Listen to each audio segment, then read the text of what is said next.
And a left turn and a left downwind. Cessna over the threshold, coming up on the white dot, Otter beyond the white dot, left turn first available. I got a high wind coming up on about a half-mile final, clear to land, Otter beyond. Traffic on the left face, you're following a Cessna down, low off your left. Square it up just a little bit, and then we're going to get you in. Start your descent, though. Start your descent on the base. Traffic on final, give me follow on base. Base traffic, start turning toward the numbers now. High wing coming up on quarter-mile final, take it all the way down to the green. Cessna taxiing on the green, expedite down to the next hard surface. Get me some speed, there you go, go, go, go, go fast. This is going to be good. I got traffic on a mile final. You're following traffic ahead and to your right. High wing coming up on the threshold. Take it all the way down to the green dot. 5 Charlie Sierra, 2 mile final. A mile final, turn north, and we're going to just make you, we're going to bring you back around. Jet traffic's coming up on about a mile and a half final. Runway 9 clear to land. Okay, all right, let's listen up, guys. If you're on final for runway 9, I want you to offset to the left. I got a jet that's landing on runway 9. The jet's cleared to land runway 9 if you can make it. If not, just continue straight ahead. It looks like you're going around for the jet. That's fine, that's fine, that's fine.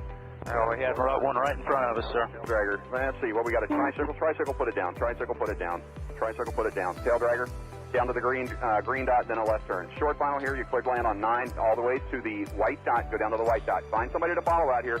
Canard, just come to the runway, and I might have to just send you around. That'll be fine. And for the jet, you just want to stay in this pattern, or you want to go back out for an instrument approach? Stay in a pattern, Charlie Sierra. All right, just stay with me here for a minute. And my tail dragger, let's see, over the numbers, go down to the green. And Canard's going to have to go around. Canard, go around. Canard, go around. Canard, go around. And my high wing here over the runway, keep it airborne. Keep it airborne. You do not descend. Do not descend. You got a fast guy behind you. Do not descend. There you go. Keep it airborne. Keep it airborne. As soon as the guy behind you gets slowed down, I'm going to put you down. So keep it airborne. The one that just passed the white dot, make a left turn on the hard surface. All right, my high wing tail dragger, you can put it down now. You can put it down now. And Charlie Sierra, let me get you about a mile off. Let's see, Charlie Sierra, I lost. There you are. Make a left-hand turn. I'll try to resequence you here on the downwinds. We'll see how it looks. Short final, you're clear to land runway 9 on the white dot. Clear to land on the white dot. There you go. And the tricycle left on the hard surface and follow the flagman. Welcome. Thanks for being part of the show. And let's see, just find somebody to follow out follow on the final. And as you get close to the runway, if it's not going to work, we're going to send you around and then try to resequence you. Now, who else got sent around that's not back on the downwind? The Canard? Yeah, Canard. All right, Canard, there's a Gulfstream up there that went around too. I just lost sight of him, but you're going to make kind of a left-hand turn and stay low. I think Charlie Sierra, what's your altitude? 3,200. Okay, that'll be fine. Just maintain VFR. I don't know what else is up there above you. Probably most everybody's down here, so just make a left-hand turn. We'll try to get you back here. Canard's got the jet in sight. Okay, the RV, maybe an RV-10, whatever, you're on final. Keep your speed up and go all the way down to the, aim for the green dot for me. Actually, keep your speed up. There's a guy behind you. Aim for the green dot, and I'm sure that's plenty of room for you to land on runway 9. You're clear to land on runway 9. Number 2, you're going to go down to the white dot. Follow the white dot. Actually, you know what? That's 1,500 feet. You're going to land at the white dot. The spacing looks adequate here. 2 guys on final. You're kind of tight there. Keep each other in sight, and you're going to aim for the white dot. If it's not going to work, we'll come up with a plan B. We might have to send you around. The second guy behind you out there in about a 2-mile final. Are you slow enough to be able to follow that guy in front of you? You need to go around. Yeah, follow. Well, I probably shouldn't ask that because I had about 5 guys answer me, so I should know better than that. After 35 years, you would think, right? All right, so let me see. The guy who's number 1, it's number 1. What kind of airplane is he? An RV type. All right, RV type. Keep it airborne for me. Keep it airborne. And I got a fast guy behind you. The number 2 guy over the trees there. Go ahead and put it down on the numbers. Put it down on the numbers. My first guy just coming up on the numbers at the over the grass at the numbers. I want you to keep T-minus 1 minute and counting. Hello.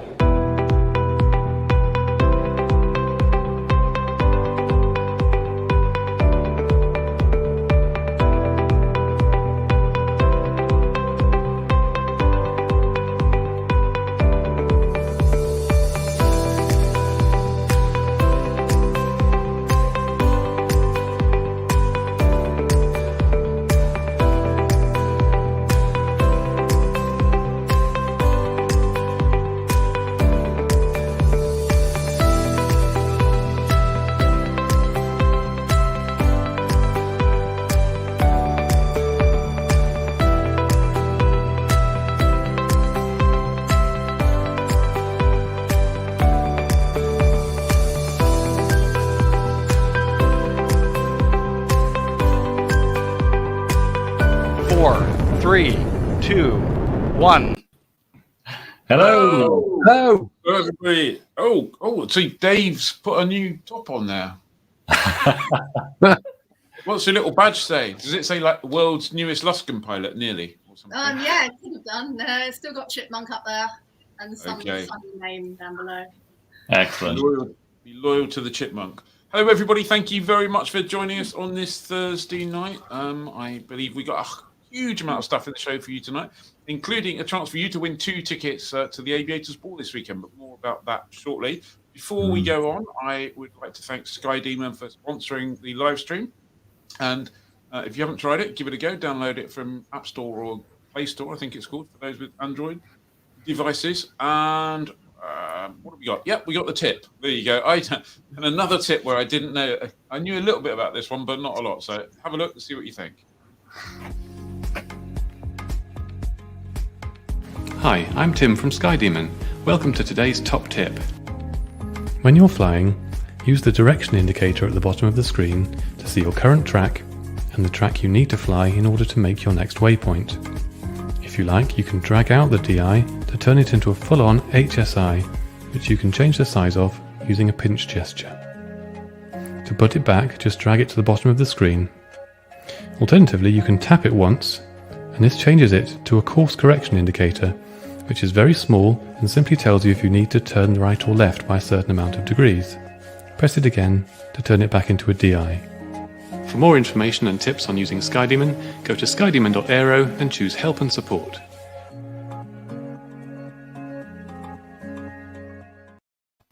What? A variable size HSI? I never knew it did that. I didn't know that. I didn't know you could do the draggy thing. Yeah. Yeah, I knew you could do the draggy thing, but I didn't know you could resize it, and I didn't know you could do that. Press it for a little. I've got to go around and like press everything on the screen and see if there's anything underneath it now, aren't I?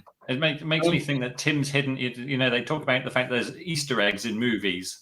It's like what amazing thing is Tim hidden behind something mundane in SkyDemon? You can use it to navigate as well. Yeah, you can use it to navigate. Reminder. Well, that is the only way to navigate, isn't it? It is. Yeah. One day they used to use charts. Apparently, one time. No, that's just in the movies. That's not real. Showing your age. Yeah, sectionals anyway. Dan Smith says SkyDemon deserves awards for being brilliant. I think they have won some awards. They have won a lot of awards, haven't they? Won a lot of Queen's Awards and all sorts of other. Yeah, I believe that. Yeah, the Queen likes it for VFR. Definitely. She does. Yeah. Needs it to keep. That may not be true. I may have made that up. Anyway, hello everybody. Obviously, Carol's joining us because Dave's away this week. He's back next week. He's off doing some social stuff and possibly looking to see if we make a good job of it or not. Luscombe Carol, we're going to call her for a little bit because she's got some Luscombe stuff going on. And as I said earlier, this is a win-win-win evening tonight. So if you would like to go to the Aviators Ball on Saturday, Black Tie Ball at Sofitel Hotel, Heathrow T5, all you need to do is to guess and put in the comments the total number of hours, flying hours that is, for us 4 here, plus Alex Smee, who's joining us for the interview later. So put a number in the comments, prefaced by Pick Me, hopefully, and then we'll see who gets closest, and whoever gets closest can get 2 tickets worth 300 quid and come to the Aviators Ball on Saturday evening. I'll be there. I'll be sober for about, I don't know, maybe an hour or 2. If you see me dancing, you'll know I'm definitely not sober. But, you know, you haven't got to pay 300 quid for the tickets for that. You can get them free. If you see him dancing, send us some videos so we've got That's it, definitely. Talking of which, Johnny, I don't know if I can test your technical skill while you're doing this, but I don't know if you saw that Zara posted something earlier on today. She's on Facebook. She's doing a good weather dance. So if you want to see Zara dancing, hoping for good weather, then head over to Facebook. Anyway, let's move on and do some slightly serious stuff for a while, and let's go to the news, which would normally be Dave, but we're going to kick off with Ed and sin-free fuel, maybe. Sin-free fuel, yeah. It's avgas, but not as you know it. So in a surprise world first, the RAF has flown an Icarus C-42 microlight using 100% synthetic avgas, a world first that's been recognised as a record. Under the code name Project Martin, the RAF worked with Zero Petroleum, which is manufacturing a fuel known as Sin Avgas. It's a synthetic UL91 fuel manufactured by extracting hydrogen from water and carbon from atmospheric carbon dioxide. They use energy generated by renewable sources like wind or solar, and this all combines in some kind of incredible magic to make synthetic fuel. The RAF's interest in it is to eventually use synthetic fuel in all its aircraft, including fast jets. SynAvgas, they're saying, has the potential to save 80 to 90% of carbon per flight. They did a number of tests with it, so pre and post, and according to the Rotax agent, CFS Aero, the engine performed as if it was running fossil fuels, but ran at a lower temperature. So they're reckoning that this means that the synthetic fuel could also increase engine lifespan as well as the significant carbon saving. So ex-Formula One boss Paddy Lowe, who's the CEO of Zero Petroleum, said this unique project with the Royal Air Force demonstrates the validity of our synthetic fuel and the potential it has to eliminate fossil CO2 emissions from a number of difficult but critical sectors.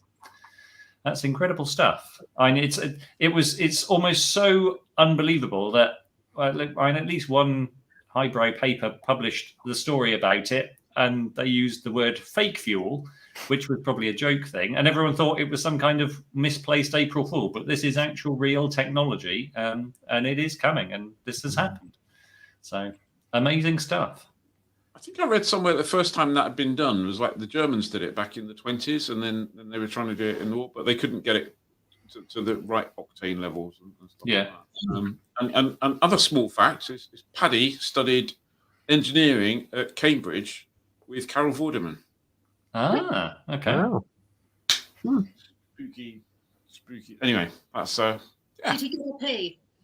Sorry? Did he get a P? That's the traditional thing to ask Carol for. I'd like a P, please, Carol. You didn't watch Ian, you have to remember, Carol, when you throw in TV things, Ian, it just gives Ian a completely blank look because he doesn't do TV. I have no idea what you're talking about. You can't use TV, film, or music references. It's like throwing a beach ball at someone who can't catch. So my other question, is this the C-42? Is that to replace the F-35 that was lost? Yeah, much cheaper. Much cheaper to replace. Good. Okay, next story. So it looks like the knives are out for Grant Shapps. Now, if you've seen the live stream before, you'll know that I'm not necessarily a complete Grant Shapps supporter. I think he's done some good stuff, and I think he's done some stupid stuff. But in terms of transport ministry, he's probably put more attention to general aviation than any I can remember before. Anyway, so the knives are out for him because Minister for Private Jets lobbying against his own government. This was a story in the Sunday Times. And this is inside, but the bit I like is that shortly after arriving, he went to chat with the editor of his favourite magazine, Flyer, which represents the interests of amateur pilots, including I mean, like, we're famous. There you go. And it wasn't even me. It was you.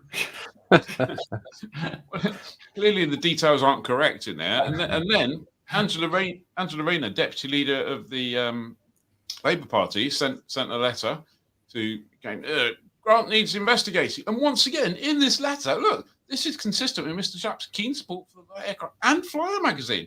I mean, I don't know. I haven't noticed if Grant Shapps wants to keenly support Flyer magazine, he should stop that stupid nonsense with the FAA stuff on 21st of December. Yeah, he could also be a guest on the live stream if he was that keen. Yeah, could be a guest on the live stream. Just going to say that. He's probably not allowed to do that though. Yeah. Probably not. Anyway, the whole story was about the fact that he set up a whole bunch of stuff at the CEA to look after airfields and stuff like that, and electronic. I mean, it's just really, really, like I said, I'm not. This is not hugely in support of Grant Shapps, but in this particular instance, what a bunch of numbnuts that was. That's a non-story. It's like, oh my God, the CEA are going to protect airfields and are interested in general aviation. A transport minister takes interest in aviation. Okay, yeah. Carol, you got something to say there? I can see you.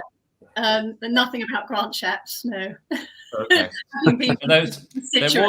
there was a great reply from Robert Courts, wasn't there? There's an official reply which basically takes the things line by line. This is not making a political point here, but you know, when you have a transport minister who takes an interest in general aviation and then gets slammed for it, that's just a little bit bonkers, really. He did say he'd take me flying after I took him flying, so he owes me one at the moment. Blimey. I need that's going to be a news story, you know. It's like, I'll do it. Yeah, Grant Shapps owes Carol favour. That's a good one. Yes. Do you want me to go on to the next item? Give us our next news. I want you to stick a GoPro in the airplane when you take him flying and do an interview at the same time. Okay, no problem. But yeah, basically, over to you. Tell us about the Tensor. Right. Okay. Well, I wasn't going to mention. Oh, you've put a picture up. I was going to tell everybody about it and have them wondering what it was. So gyrocopters are not. Pretend you didn't see that, everybody. Carry on. I know gyrocopters aren't normally the mainstay of the readership here, but I thought if you read the statistics, it's really quite appealing. Apart from the fact it's very sexy looking, that's going to get you a lot of attention on an airfield. It's got a maximum speed of 124 miles an hour. It's got a minimum of 31 miles an hour. So just think of the what you can achieve with that low speed. It's fantastic. The range is 373 miles. So to give that some perspective, that's about Blackbush to Mull in a straight line with a bit of margin to spare. It's got loads of carrying ability. The owner, the CEO of Fraundorfer Aeronautics is Christoph Fraundorfer. So this is the Tensor 600X, and he says it's twice as efficient as a comparable helicopter, and it's got a wing, and that provides 30% of the lift at cruise speed, reducing the drag of the rotors. And they've done obviously they've done quite a lot of science on the rotors, so that's what they're bragging about most. But it's got a retractable nose gear. I mean, what's sexier than that? And it folds up, so you can put it on a trailer or pack it into a van or something and move it around. So it's very variable. If you're going to go for a gyrocopter, that looks like one to keep an eye on. Have we ever had a retractable gear gyrocopter? That might be a first. Yeah, it might be. It must be. There we go. Yeah. And 2 removable doors. That's not a first. So you can enjoy it in this new heated world that we live in. And if you happen to be particularly tall and heavy, it will carry somebody up to 6'6" and 120 kilograms per person. It's 2-seat tandem. Brilliant. And have a gyrocopter and all of the pies. Absolutely, yes. If you want somebody to do a test flight on it, count me in. I'm up for that. Well, I'm not going anywhere near it, that's for sure. Yeah. Have you got a gyrocopter license? I haven't. I've flown once. I flew the RAF 2000, and that was enormous fun. You could actually fly that hands off. But unfortunately, that company went under soon after I flew it. Not related. They got involved in a couple of lawsuits, which they won, but the legal costs just dragged the company, into liquidation, which was criminal. And on both occasions, the fault of the poor old deceased was because they had both of them, neither of them had trained, and one of them didn't even have a pilot's license. It's just harsh, really. It's a lovely little machine. Okay. So yeah, that's my news. Let's move on then. I've got a picture to show you. Here's a chap called Les Hansen, a retired airline pilot. And he's standing in front of Cessna 337G. This was the last but one made on the production line in France when they were building them under license. It's taken a bit of a 3-year project to get this far. New overhauled engines and reassembled and refurbished. So a pretty nice job based down near Romsey. Unfortunately, a couple of knobs nicked a car and then reversed. Managed to kill a stag in the field, then reversed into it and smashed it into the back of the hangar, and pretty much it looks like it's all twisted and stuff. Just done huge amounts of damage. So bad. Okay. Yeah, that happened on Monday night this week, Monday 15th of November, Monday into Tuesday. So in the unlikely event that anyone watching this knows anything about it or knows anyone who might know anything about it, there's a reward on offer for any information leading to prosecution of the individuals who did this. So if you do, get in touch with us and we'll put you in touch with the right people. But that's just a really shitty story. I hate it when that kind of stuff happens. Yeah. Not a good thing. Johnny, Avionics. Yeah, so everybody's buying G5s and AV30s at the moment, and the Aircraft Electronics Association have released their Q3 stats from 2021, and the total worldwide business and GA avionics sales are $1.7 billion. Wow, which is up over 5% on last year. I think that's what my refit cost. That's a good point. I mean, these things aren't cheap, are they? $1.5 billion. You mean only 3 people had an avionics upgrade? But you do increase the value of your airplane, arguably, by fitting it out with depending on what it is, but 10% of what you spent. Yeah. Yeah, so those are the stats. The figure includes hardware, batteries, changeable upgrades, but doesn't include any repairs and overhauls to existing avionics. Right. It's only it's a very active market at the moment, and lots of good goodies. The G3X, Dynon HDX, all that kind of stuff. Yeah. It'd be interesting to know all these airspace infiltrations. How many of those have got really good avionics in the aircraft? Are they not being used properly? And all you need is a good iPad or tablet with SkyDemon on it. Yeah. Or even a bad one. Yeah. Yeah. Okay. Right. Let's move on. Carol's got a phone at least. Let's move on. Aviator's Ball again. And so this is not a story about the tickets yet. That's coming in a minute. Aviator's Ball. How much have they raised so far on the silent auction? Nearly £14,000. Nearly £14,000. And the important thing is you can go onto the silent auction now and you can bid to come and be a presenter on Livestream for a week. It's currently held by Darren Lewington, who's with a bid of £100. So go and spend some more money. Make Darren spend some more money even. And then come and join us for a week. So that would be, and do that. You can do that up until Saturday night, about 11 o'clock or something like that. You can be the 4th or 5th square. For one night. What a bargain. And right, back to those tickets. Have we had any entries yet? We have had plenty of entries. So obviously you need to take a guess at the number of hours of all 4 of us, plus our special guest, Alex Smee. And pick me and the number of hours, and we'll be picking the person who gets closest to that total number of hours at the end of the show. Just to remind you what there is coming up for the Airability Ball, you got champagne reception, your opening fire dance act, drink, food, red arrows, auctions, dancing, alcohol, more things, famous people and stuff like that. So and tickets are free. You get 2 tickets for free. And you get to see Ian dance. Sorry? You get to see Ian dance. Only there's a short period of time between when I'm drunk enough to dance and I'm not too drunk to fall over. It'll happen. It will happen. Yeah, it's just a little. It's not just Ian dancing. It's the fact the red arrows are displaying in the ground floor of the Sofitel. That's amazing. Yeah. It is a fantastic event. If you've never been before, it's a great event. So have a go at entering and see how you get on. Right, Carol, you found an airplane. Well, you know of an airplane that's been found. Right, yes, completely out of the blue. I get a message on Facebook from a complete stranger saying that he is a technical diver and he has found a supermarine sea otter in the Mediterranean. And it was just a throwaway comment. I think he just wanted to find out what response. There we go.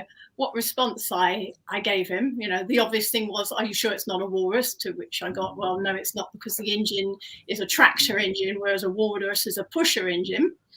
And I just said, right, get it out. And then I looked into what it was going to cost to recover something like that using the Dornier 17 as a reference. And it's going to be a 7-figure sum. And seeing as the Supermarine Sea Otter is not the most loved aeroplane, not that it's horrible, but it's just the history just isn't there. I'm not sure it's going to happen, but I'm going to feed him all the information, the feedback I got about the Dornier, and we'll see where it goes. But it might just be a nice diving point if anyone's out in that region. Isn't it incredible that people find this stuff still? Yes. Oh, absolutely. And he's been diving for years in that area. So I don't know what was different about this particular occasion. Unfortunately, there's a bit of a language barrier there going on there. So it's not easy to ask difficult questions. Right way around here. It's not. Yeah, it's difficult to ask easy questions. That's right. So so we'll have to see what happens. But if anybody knows of somebody who is particularly passionate about the Supermarine Sea Otter, let us know, and we'll get you involved. With a big wallet. You will be in there. Yeah, but it's unique. They're the only bit of sea otter around at the moment of pieces in a museum in Australia, and that's it. So you'll get something very, very special and a lot of mollusks. Wow. Okay. Johnny, where's Zara? She's still in Russia. That's a big place. Yes. She's still stuck in Ayan because of weather. If you go on her Facebook page, you can have a look. She's doing all sorts of sun dances and crazy things like that to try and get the weather to improve. But she's still got a heck of a journey on the cards, from South Korea, Taiwan, Philippines, Malaysia, Indonesia, Singapore, Thailand, Burma, or Myanmar, sorry, Bangladesh, India, Pakistan, UAE, Saudi, Egypt, Greece, Bulgaria, Slovakia. Okay. Wow.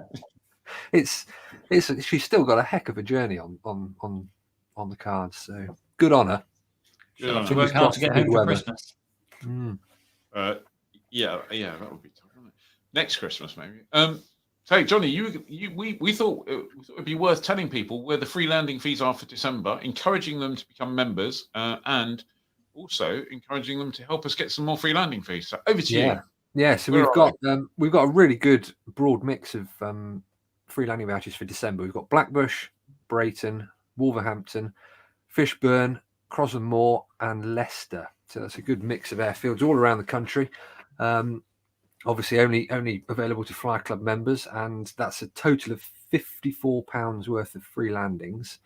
So at £7.50 per quarter, even if you just use one of them, you've basically paid for that. So and also, if you do have conversations with airfield owners where you're based, you can feel free to point them in our direction, because we're always looking for new airfields. We've had quite a few recently over the past few months, places like Edsfield in Yorkshire, Kitty Hawk Farm, that was a great new one to have, and there was another one, where's it gone? Eggersford in Devon, that was a great new addition. So we're always on the lookout for new interesting places to add to the list. So if your airfield or farm strip or wherever might be interested in doing that, feel free to either put us in touch with them or vice versa. Great. Yep. Has anyone of you spotted my deliberate mistake? I have. I've spotted a comment. I'm going to put the comment up. We forgot poor old Simon. Poor old Simon. So I'll tell you that. Well, it's the end of the news, so that's always a good place to run the weather, isn't it? What I was thinking we could do is we give people a change of pace and have a chat with Alex, because he's been sitting there patiently in the green room, and then we'll run the weather after Alex before we move to Fantasy Hangar. Good plan. Yeah. Good idea. Let me bring Alex in now. And let me just try and rearrange things a little bit. Oh, it nearly worked. Every week, it's like a guest. There you go. Going to be made big. Hello, Alex. Hello, Alex. Hello. How are you? Very well. How are you? Good. Yeah. Thank you for joining us at reasonably short notice. Not at all. Thanks for having me along. Yeah. So you're many things. You fly for a living, but you also fly some interesting aircraft on the side, and you've been involved in aerobatics and things like that for many years. Yeah. It'd be interesting just to talk about the Warbird. So can you just tell us, first of all, give us a bit of a flying CV, and then how you got into Warbird flying? Right. It started out in my early to mid-teens. I was 14. I went and got myself a job at Shoreham, because I was living down that neck of the woods. I grew up down that neck of the woods, my local airfield. And I pestered a couple of businesses there to give me a Saturday job. And fortunately, one of them kind of gave in, and I had a job in the hangar, sweeping up, usual story, sweeping up, typical sort of hangar rat stroke airfield bun kind of stuff, cleaning airplanes and that kind of thing. Quite a busy airfield, as you probably know. And there was one organisation there, I didn't work for them, called Specialist Aircraft Services, SAS, run by a chap called Mike Fenton.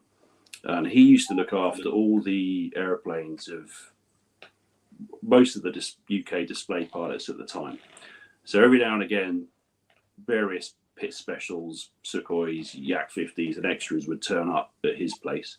And that kind of got my attention. And I kind of wanted to get involved with that sort of thing. I later on moved up to White Waltham or the White Waltham area and got a job there because I knew that was kind of the UK hub, if you like, for a bit of display flying and competition aerobatics in the UK. So I moved up to that neck of the woods, got myself a job at White Waltham, and then finished my PPL there, having started it at Shoreham. Finished my license there, and very shortly afterwards started flying Pitts S2A, Alan Cassidy's Pitts S2A, and doing some training with him. And then started competition aerobatics with reasonable success, and moved up the levels, and then kind of drifted into display flying.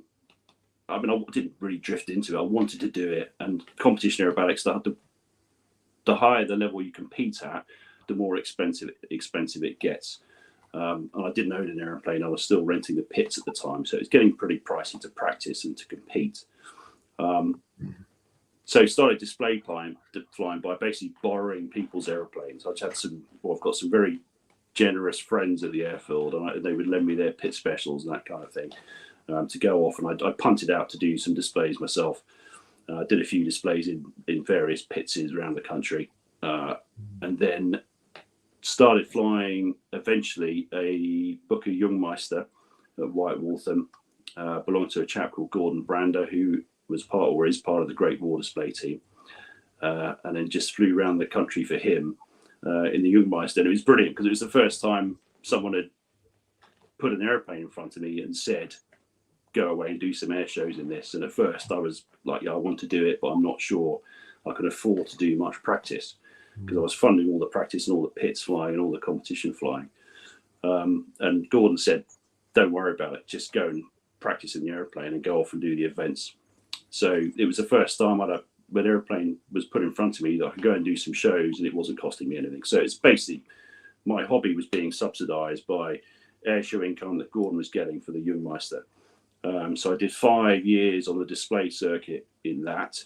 And about the same time, another chap at White Waltham, Simon O'Connell, who runs Shoot Aviation at White Waltham, he has got an ME-108 or a Nord 1002, so the license-built ME-108 with a Lycoming engine. And he was having that flown around displays, and he said, 2010 this was, he said, did I want to start flying the ME-108? And I said, yes, I do want to start flying the ME-108. So Benny did a few seasons for him on the ME-108 around the country as well.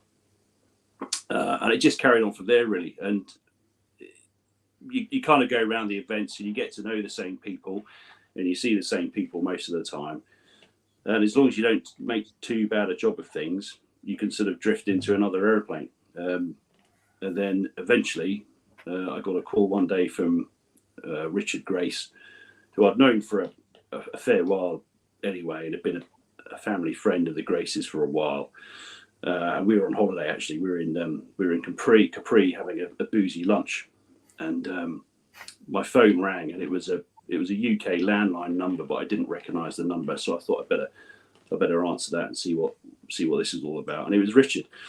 We had a chat and just sort of chewed the fat for a couple of minutes, and then he said, "There's no difficult way to say this." He said to me, "Do you fancy flying our Spitfire?" So there was a few moments of silence, probably for me, while I was trying to figure out if this was a wind-up. And I said, "Yeah, I'd be up for that." Yeah. And he said, "Brilliant." He said his mum thought it was a good idea. Pete Kinsey, who's the chief pilot of the organizer, he thought it was a good idea. He said, "We'll get something sorted towards the end of the year." And from there on in, that was the first Warbird I flew, ML407, the two-seat Spitfire. and then that led to other airplanes that Richard operates. So that is where that Warbird aspect of it started, and that was 2013, back end of 2013. So 8 years ago now. Fantastic. So since then, you've amassed a bit of a kind of logbook collection of Warbirds.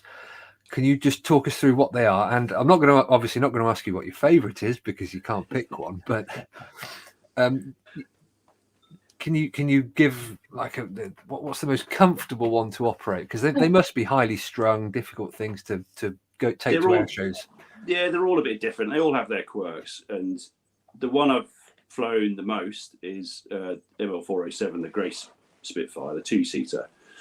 I think I've done the most displays in that than any other of the others, and we use it, of course, for the SSAC, the passenger flying days we run at Sywell. That's really the flagship of the organisation and the flagship of the passenger days we fly. So I've probably done the most flying in that.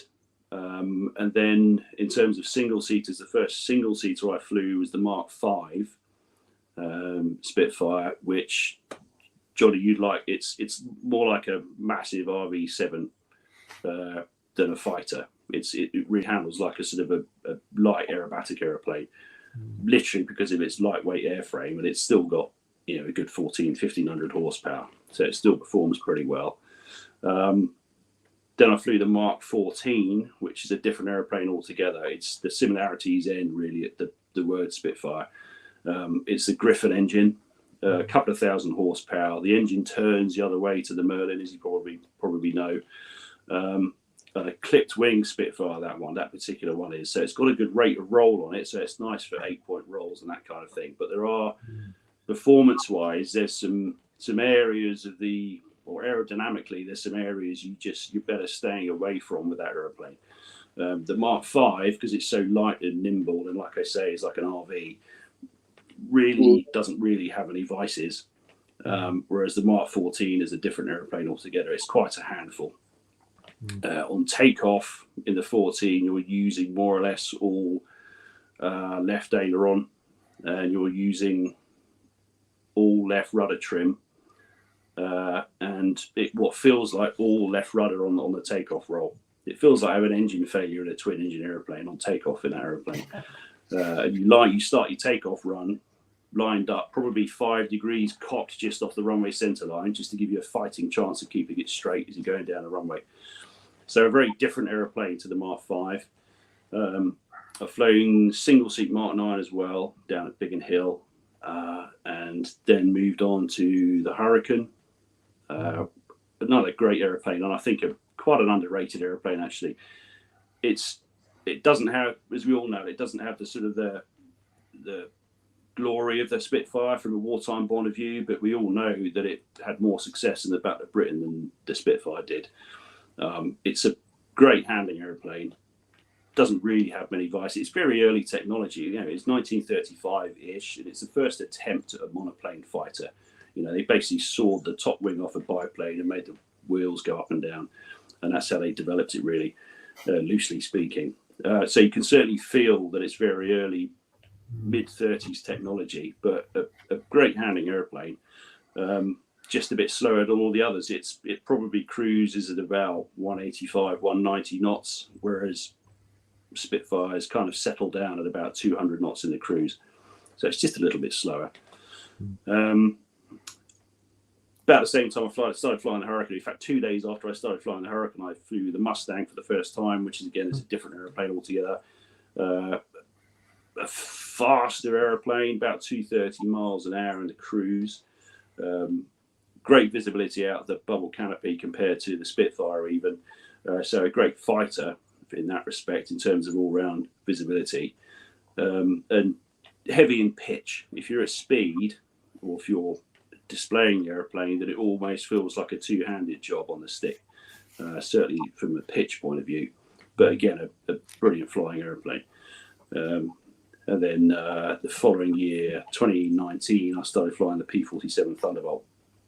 Again, a very different aeroplane, big aeroplane, about 210 knots in the cruise, but goes like an absolute train at low level. Yeah, so that's a wing view of the P-47 off off your Twitter feed, isn't it? Yeah, I took that picture in that did Port Rush Air Show in 2019. I only managed to get it up there on the Sunday. It was supposed to be a whole weekend event, and the airplane was parked down at Bournemouth because it was there for the 4-ship Ultimate Fighters display. So I got in the airplane on the Sunday morning and flew it straight to Eglinton for Port Rush. I did Bournemouth to Eglinton in 2 hours 5 minutes in the Thunderbolt. Landed, bit of fuel, go off to go and do the Port Rush display. Land back at Eglinton, bit more fuel, cup of tea, and then back to Sywell. Luckily, a bit of a northwesterly wind going home, so I managed to go from Eglinton to Sywell in about an hour and 20 minutes at about 240 knot ground speed, and that was long sea crossing over the Irish Sea. So it was certainly a good way to get back to the mainland.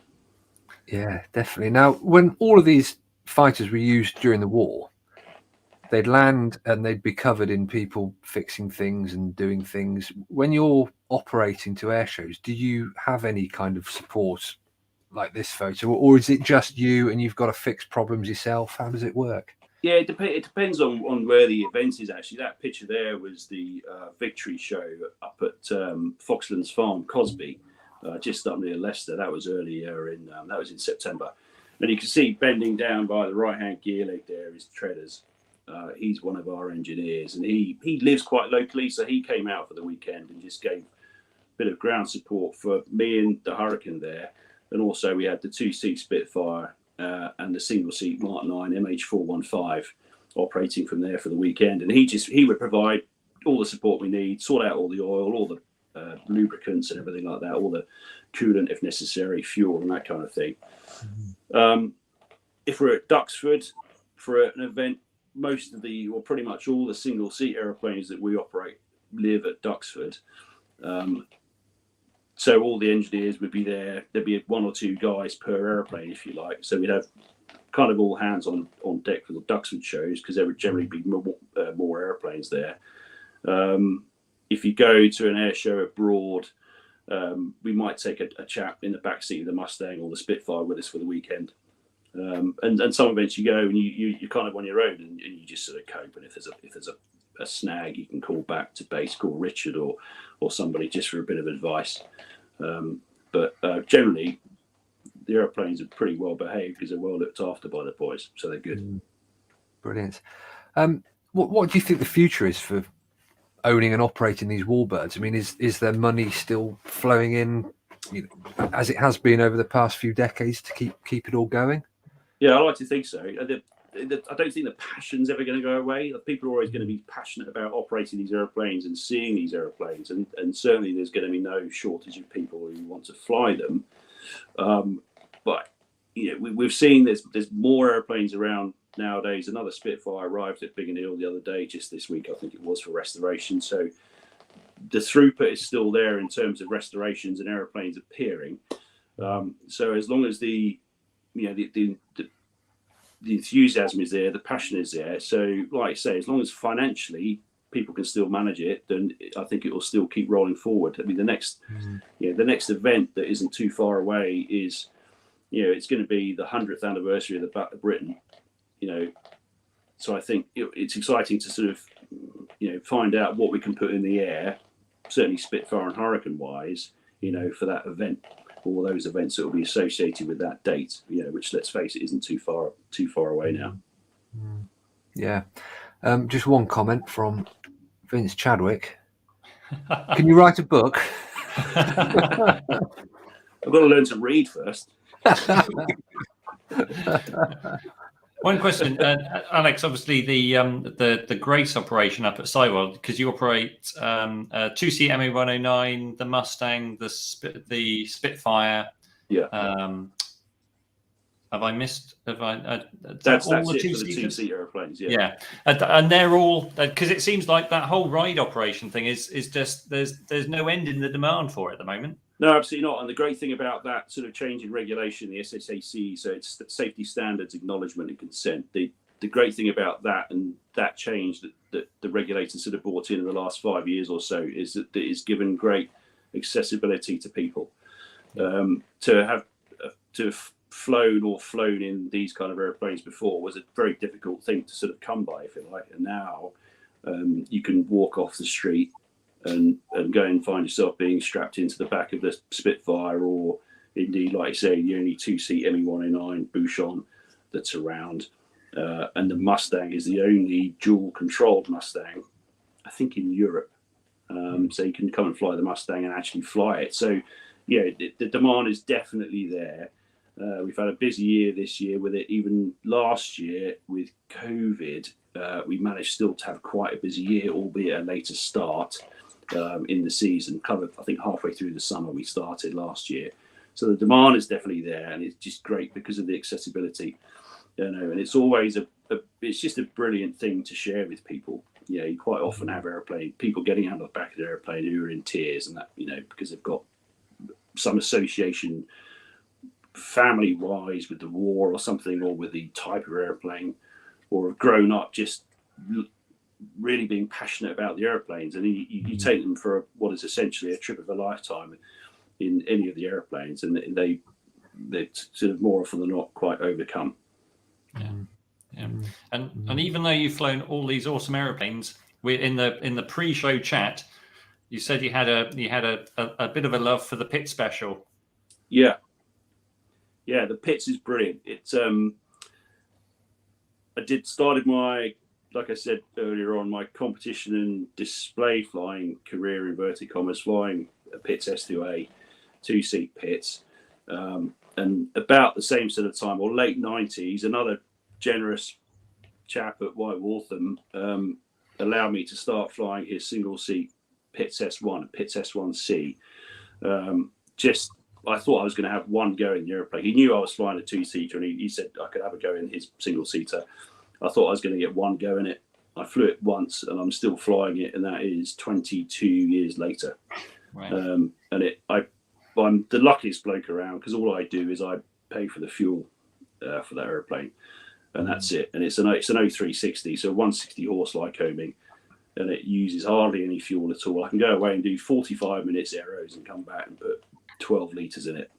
And it's a great way to keep current on that kind of airplane, you know, a high performance tailwheel airplane, which is good for other things. And it's a great way to cheaply keep current all winter as well, weather permitting, clearly. Yeah. So if you can't find yourself a seat in a Warbird, then pick a Pits. Definitely, yeah. Joking aside, it's a great lead-in aeroplane to a Spitfire. You know, you always read about people saying you need to have done 100 hours in the back seat of a Harvard before we let you anywhere near the Spitfire. You know, there's a lot to be said for that in the Harvard, because clearly it was the trainer after you might have flown a Stearman during the war. But Richard Grace, I'm sure he won't mind me saying, he described the Spitfire as a big Pit. You know, like I described the Mark V earlier as a big RV7. You know, the skills you learn in a sort of a short coupled, relatively twitchy, high performance, lightweight, relatively big engine tailwheel airplane, they're all transferable skills to the bigger airplanes, bigger piston engine airplanes. Have you flown a Yak 50? I have, yeah. What's that like? Really nice. Again, I flew it once. Again, you'll get bored of hearing it. Another generous chap at White Waltham said, come on, have a go in my Yak 50. So I flew it once, and I thought it was brilliant. Again, as you'll probably appreciate, it's a bit like a fighter. You know, the sort of the single seat aspect to it, the radial engine, and even the way the sort of the canopy and the windscreen is arranged it gives it like a fighter-like appeal. So it's a great aeroplane, good aerobatic aeroplane. I need to move to White Waltham. It's got a good bar there as well. So were you a dongler or whatever they call them at White Waltham? Yeah, I did a bit of that. I did my main job at White Waltham as working in flight ops. So I do this air ground radio there, as I'm sure you appreciate. I remember meeting you there, Ian, many years ago when I was working there. And Ed I met before down there, because I think, Ed, you came and took the pit. We put a 3-ship of Securicor sponsored airplanes. Oh my God, yeah, I remember that. That was a long time ago. It was 2000. Wow, jeez. I've got the picture upstairs. I was in the pits that day. So you boys will know what Waltham is like. But I did a bit of flight ops there I left there and then went off and to tow gliders at Booker after that. But yeah, it's a great airfield. It's I'm local to it now. It's 5 miles up the road, and certainly if not the flying, certainly for the social scene, should we say? Yeah. Fantastic. Brilliant. Well, there's lots more to talk about another day, including Thank your you, Alex. Red Bull ferrying as well, which is. I think we may have to get you back sometime, Alex. Yeah, no problem. Yeah, I could do that. Yeah. Fantastic. Well, Brilliant. Okay. There's a couple of quick questions. Basically, mainly around the. I don't know how much you know about the economics of the whole 2-seat riding stuff. Whether that one of the questions was, see if I can find it now. Was it Darren's? No, I think it was. There you go. Oh, not that one. They keep moving every time, so it's like a moving target. That's a quick question. It wasn't that question. That's because the wrong question. Was it that one? There you go. Yeah. That's quite a technical question, isn't it? I guess that's what the cost of 2-seat, the ride in the 2-seat Warbirds versus the cost of operation, which must be very, very high. It is. The airplanes wash their faces. Yeah. Let's put it that way. So it's the cost of what you would pay is basically the cost of operating the airplane. It's not done at cost as such, but the airplanes wash their faces certainly. Yeah. Excellent. Yeah. 50 poor man's fighter. Yeah. It's a great poor man's fighter though. Steve McGee's chancing his arm. He says, "Any Spitfire discounts for Flyer Club members, Alex?" I have to go away and do some negotiations. We should ask it's about not my call. I don't think Alex is the guy to authorise that. I'll probably be the bloke to take you flying amongst the other guys, but yeah. Brilliant. Well, thank you very much, Alex. Very much appreciated. And I think everyone, looking at the comments, everyone's really enjoyed that. And we'll get you back and talk about lots of other things at some stage as well. No problem. Yeah. Yeah. And if you're local to White Waltham, maybe we'll even do a live one. One day. I'll take the camera flying in the pits and do a live one. There we go. That would be. Yeah. That'll be foolhardy. That would be. Yeah, well, it'd be quite quiet for some people, I imagine. Brilliant. Thank you very much. Yeah, thank you, Alex. Thanks for having me along. Great stuff. And see you again soon. Take it easy. Cheers. See you.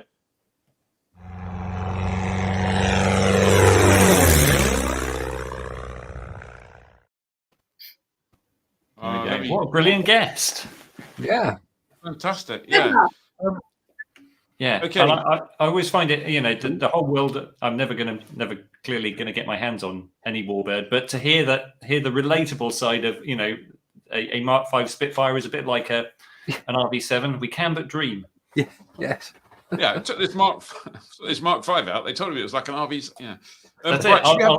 I'll rock up at Sywell and go, look, it's just like yours. Should we have some weather? Yes. Here we go. Sorry about not doing this earlier. Here's the weather, people. Hi everyone. Sorry I can't be with you tonight live, but with some cooler weather coming through next week, everybody wants to talk to us at the same time, so my apologies for that. However, be assured I am there with you in spirit. And talking of that cold weather, a main thing to note as we go through this weekend is falling freezing levels. This is the forecast of freezing levels for Friday. This is in metres. Okay, so we're looking at generally around 3,400 metres to 3,600 metres across many parts of the UK. But just take a look at what happens into Saturday, starting to fall across Scotland, here getting down to about 1,000 to 1,200 metres for many, still around 2,600 to 2,800 metres across southern parts of the country, but then into Sunday, look, we're down to about 800 metres. Now, sorry to interchange feet and metres. We meteorologists have a habit of doing that. But generally what we're looking at is those heights falling from around, 9,000, 9,500 feet for freezing level down to somewhere near about 2,500 feet or even lower as the weekend progresses. So certainly some big changes on the way. So this is the forecast for Friday, actually across many southern southern parts of England, it's a decent sort of day. Always lots of cloud around across many areas and quite windy up towards the north as well. I think for northern and western Scotland, we've got some drizzle around, but further south, conditions do look pretty good. Maybe some mist and murk first thing, the Midlands, Wales and southern England. But you'll notice here, look, the yellow colours on the cloud ceiling indicating 1,000 to 2,000 foot bases across much of Wales, across northern England, across Scotland, but much higher bases further east. So I think lots of cloud around. Those western coasts always troubled by a little bit of low cloud, but the further east you come, the better it is, particularly across eastern and southern England. And the visibility should improve as we go through the day, but there'll always be those pockets of haze and mist around. Now for Saturday, change takes place. We've got more of a breeze across many parts of England and Wales, stirring things up, which means that mist and fog really can't get a foothold. Still quite a bit of cloud around. Southern areas tending to see bases of around 2,000 to 3,000 feet. Similar, I guess, out towards the west as well. But for many parts of England and Wales, it is going to be a flyable day, I think. We've got that westerly breeze, bases typically around 3,000 to 4,000 feet, so not bad at all. But this band of cloud and rain coming south with a cold front you see here across southern Scotland, northern and western parts of Ireland. Bases along that about 1,000 to 2,000 feet, some embedded QNIM, some outbreaks of showery rain. Following in behind, conditions do improve in northwest Scotland, but pretty windy here. But overall, England, Wales looking pretty decent. And then for Sunday, this is where we see the big change taking place. Cold polar air comes southwards, an Arctic maritime air mass developing. If you've been to weather school, you know what one of those is. And that will be bringing with it some pretty hefty showers across northern and eastern Scotland, down through eastern coast of England, turning to snow over the hills because of those lowering freezing levels. And I think what we'll find is a bright start, but then this occluded front coming south through northern England into the Midlands, into Wales in the afternoon. You see here, look, bases going into the red colours here, which means that along this front, we could be looking at 500 to 1,000 foot bases as that gets southwards, taking the heaviest of the showers with it, but improving behind. So a breeze day on Sunday, in between those showers, good visibility. And if you can get out of the area of these more persistent showers, even better conditions still. Northern and eastern areas, though, tending to see showers coming in all the time through the course of the day. The west is always going to be better on Sunday and a much cooler day. But my pick of the days for the weekend has got to be Saturday. Now, if you want to learn more about Arctic and maritime air masses and all the other air masses as well, and do it in a way that you actually learn something, not like from many of the PPL books and when we do our PPL exam. No, actually how you can use air masses to improve your flying, make it safer and make it more enjoyable, as well as many other things. Get yourself along to Aviation Weather School. I've got a couple of places left on my next course, the final course of 2021, in fact, on the consecutive Saturday mornings of the 27th of November and the 4th of December from 09:30 to 12:30 hours. Find out more and book your place now at weatherschool.co.uk. It's all presented entirely live by me, you lucky things. And it really is great fun. Take a look at the reviews at the website as well. Okay, I'll leave you with that for now. Have a great and a safe flying weekend. Just be aware of those falling freezing levels. Be aware of the increased risk of icing that we face through the course of this weekend. But whatever you're doing, have a great one. I'll catch you next week, guys and girls, and I'll be live with you then. Okay, thanks for watching. Keep the sun shining. Bye for now. Thank you, Simon. Okay. There you go. It must be time for.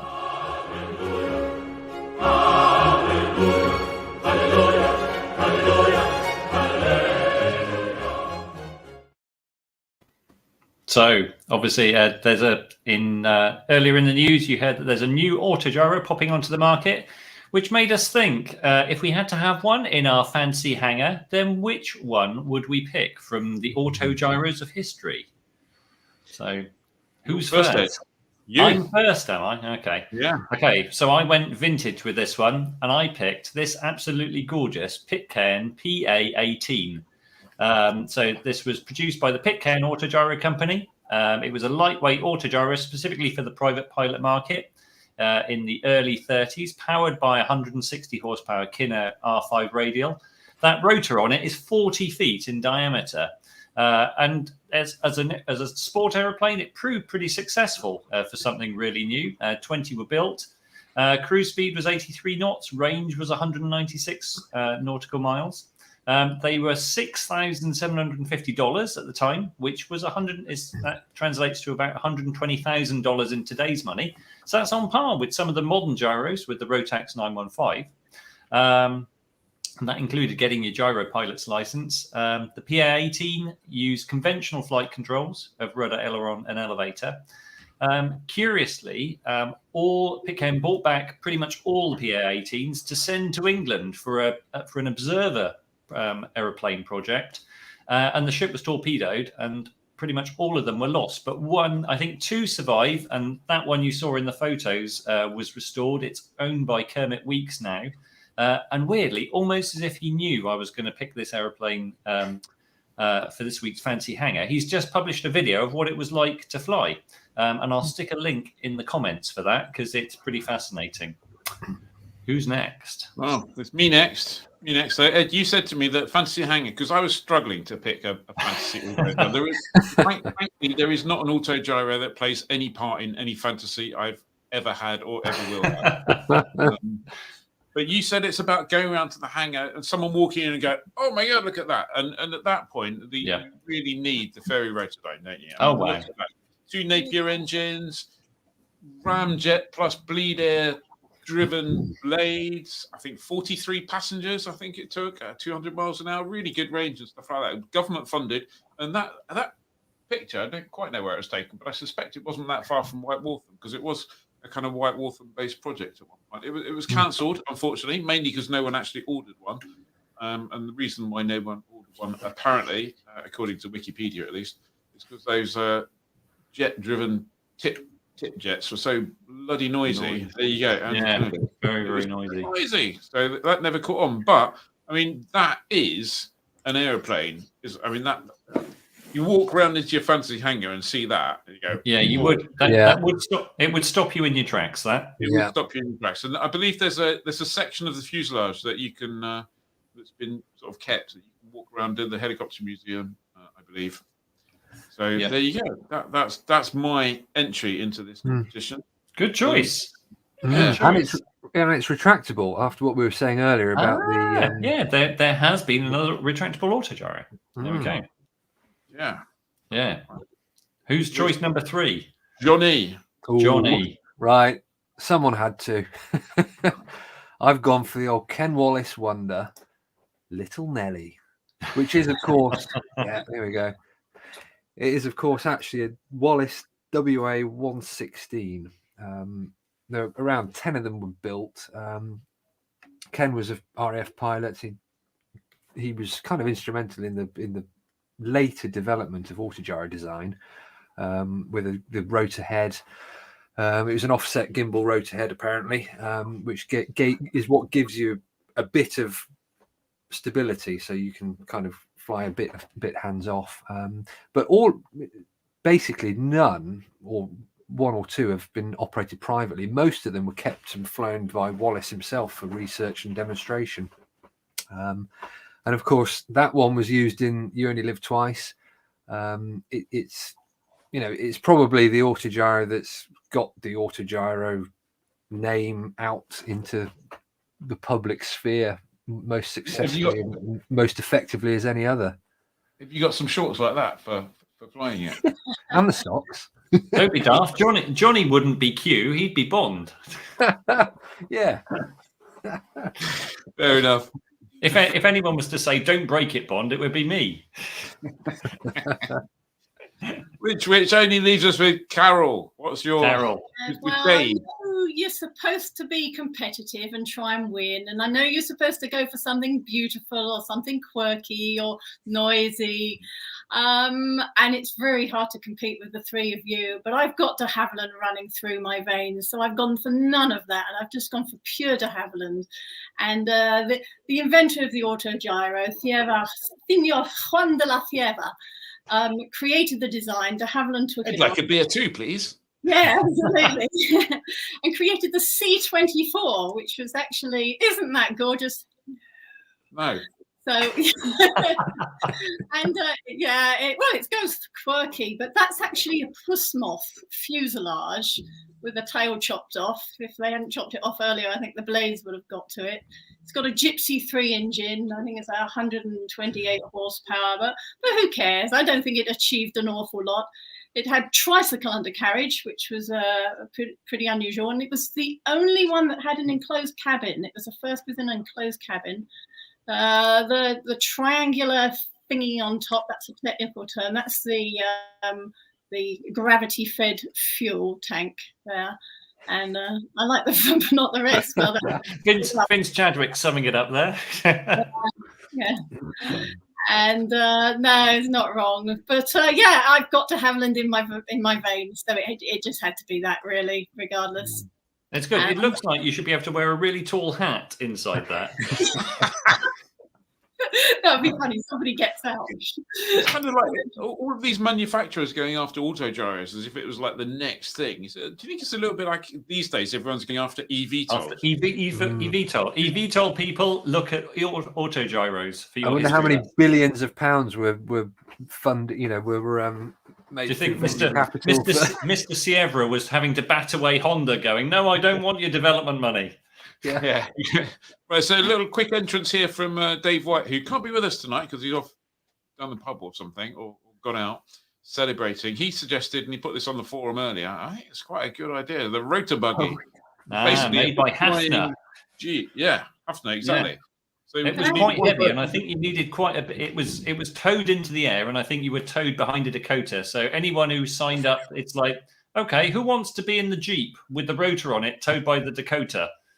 I can't imagine that was a really big, long queue, was it? Not people going, me. No, I would have become a Hussein Bolt-style sprinter. It's like, yeah, where's Seeger gone? Get him for this job. Yeah, dear. And I see that someone's put there's another picture up, been uploaded by someone who, what's that all about? Yeah, that was me. I wasn't quite decided on my pick. That was my spare. That was it. That was Johnny's spare. I don't think you needed a spare, Johnny. I think you made a good choice there. Yeah. Okay, so how are we doing? Looking very quickly through the comments, and Darren Lewington he's obviously guessing what was going to be what would come up with. So that's Pussmoth. It was mated. Pussmoth. Be corrected, Darren. One of those. Yeah. Wheelie Bloke says whoever chooses Little Nelly has won already. Clive Sutton says RAF 2000 price versus performance. Yeah. Crocodile says easy win for Red today. Andrew Pitcairn flying Andrew King flying the Pitcairn. Andrew had 50 hours in that, which is pretty good going. Wow. Vince Chadwick says Ferry Rotodyne. Leah Fay reminds us that the bonkers bulldog thing from the flying show. Yeah, that's still working its way through the flying universe and may still fly one day. Andrew King says Ian wins. Thank you. Andrew Caldecott says, does the Osprey qualify? No, it's not an autogyro. What else have we got? Missenden Flyer says, I saw Ken Wallace fly it hands and feet off. Jonathan Smith says, Little Nelly, now at Old Warden, last seen at the autogyro flying. So it's hard to tell. I think and we've got I'm backing Carol. Aviator Steve says, can we keep the new Dave? Jonathan Smith says Carol wins. Jane Gifford. It looks like it's a win for Carol. Every time Carol comes on here, she wins. Yeah, Johnny wins. Right. New Dave wins. There we go. Fair enough. We need to Pal V. We need. Yeah, that's the fly. It's a flying car. It's an autogyro that's also a car. A motorbike, isn't it? That's it. Yeah. Trevor Wright, I'm guessing, who owns a Cavalon, says autogyro Cavalon for me. So there you go. Right, we need to move on. Time is getting of the 8:20 already. So just a quick one here. Events coming up. The Aviators Ball this weekend, but you know all about that already. If you haven't entered, your time to enter for those free tickets is running out. So get on it now. Coming up on the 1st and 2nd December, we have the World Aviation Festival. Can't see that. That was saying that. Oh, it's gone now. That was saying the Aviators Ball. They've got 14,098 now. Excellent. 14,098. All of that is just for being a presenter as well. So World Aviation Festival, 1st and 2nd of December at Excel. It's going to be the most boring aviation show you could possibly imagine. It's full of airline and airport executives looking at machines to paint straight lines in car parks. And if you want to go, 2 days there, it's only going to cost you £1,795 for a ticket. And unless you've got an email address that says you work for an airline or an airport, in which case it is only 495 quid. So nobody wants that. Nobody. I mean, and seriously, that'll just be full of accountants. It'll be like dullest thing you could possibly imagine. Johnny, tell us about the club. Yeah, so I had a chat with. So the next webinar, hopefully, well, it'll be basically an interview chat with Dave Barrell from Aero Superbatics about his ditching incident in Bournemouth. He's got a good presentation that he's running. He's actually traveling around Europe giving this presentation because so many people are interested in it. So that will hopefully be on the 6th of December. So I'll get more information out to you about that. We might even, if the internet works, do it in his hangar. So we'll see how that goes. But yeah, we'll get more information to you on that if you are not a club member. And this Dave Barrell interview will be for club members initially. So you can ask your own questions. If you're not a member, you can join for the sum of nearly said £6.50. £7.50 per quarter. Yeah. You had one job. One job. Remember the number £7.50. One job, Johnny. That's it. Don't just forget. Just remembering events. Carol has a brand new event to plug. Yes. As of last night, I've been asked to help out and lead the parade of pedal planes. There's going to be the world's largest gathering at Old Wardon on Wednesday, the 29th of December. It's enormous fun. This was Oshkosh's pictures taken by Ed. It's just so much fun, and the work that the people put into this is just beautiful. The kids are deliriously happy, and they've got the number to beat is 53. So that's what we're going for. They've got that already registered. They've got a few backups in case people pull out. But if anyone wants to go to it, then I check my Facebook page is probably the easiest thing, or look for the Pedal Planes page on Facebook, or just ask somebody at Flyer to put them in touch with me. And yeah, it's going to be fun. And Shuttleworth have started doing chips again. That's really big news because they stopped doing chips that. and pedal planes. I'm definitely that's going to be a win. So just pedal planes, go for the chips. Just briefly before I was just moving on because we're running out of time and people need food and stuff like that. So I was just going to say we spotted a calendar that you could buy for Christmas. It's not the one we saw last week. This one here. I just need to get this on my screen so that I can. It's probably safest for most people at this size. Yeah, but I know that I know what you're going to do. If we came across this. This is the uniquely named Pilots Without Pants calendar. Good Lord. Yeah. It's the calendar you didn't know you needed. That's so bad. It's terrible. Where's my mouse gone? I need to take it off the screen. There you go. Oh, that's better. That's better. So we thought we'd actually do our own one of those. I think there's only one contender though for the Flyer Pilots Without Pants calendar, and that would be our own Dave Calderwood. Clearly, Dave is not here to defend himself. Not actual Dave. You sure that wasn't the actual Dave? Right, let's move on let's try and deal with this who won the hours competition then, shall we? Well, I think quite early on there was a guess, and I haven't seen it. I haven't seen anyone else come that close to it, and it's a regular live stream viewer. It's actually Darren Lewington with a guess of 9,436 hours, comes closest to the 9,670 of us combined four, plus our special guest Alex Smee this week. So Darren Lewington, congratulations, you've won yourself 2 tickets to the Aviators Ball. Yep, absolutely. I'll be in touch with you later. Thank you very much, Darren. In that case, I shall see you there. I'll have a large glass of red, please. No, I did actually manage to go through the whole lot as well and find it, and that was the one there was a couple of close ones actually. Very close. Yeah, a few people came really close. Darren undershot by 234. There was someone else whose name I can't quite remember who overshot by just 300. So it was pretty damn close. Yeah. So, Leah Faye says That bloke appears to have stolen someone else's spinner for that shot, going back to the pilots with that. That's not going to make. That's not going to be making friends. No, I agree, Leah. He's like, have your spinner back. It's like, no, set fire to it. Can you announce who's got how many hours so we know how it's spread? I know Alex probably has more than everyone else combined. Rex came in with 5,000. Johnny with 270. I came with 2,700. You had 1,350. And Ed, I can't remember yours. It was in the sum. You could work it out from that. 350. Yeah. There you go. There we go. But Alex wins that particular competition mainly by flying other people's aircraft, from what I can gather. Yeah. If there's a top tip from tonight. Yeah, it's fly aeroplanes, don't break them and get to borrow them. Weren't you an air trafficker at some point as well? I was an assistant. I worked at Swanwick, or West Drayton and Swanwick for 9 years. Yeah. There you go. It funded the ATPL. Excellent. And that's a very good thing. Yeah. On that basis, at that point, I just need to thank SkyDemon once again. I don't think I forgot anything else. Thank you very much. I'll see you all soon. We'll see you all next week on Thursday and Wednesday afternoon if you're a club member. Thank you very much, everyone. Have a good one. Fantastic. And, everyone have a good weekend, and we'll see you next week.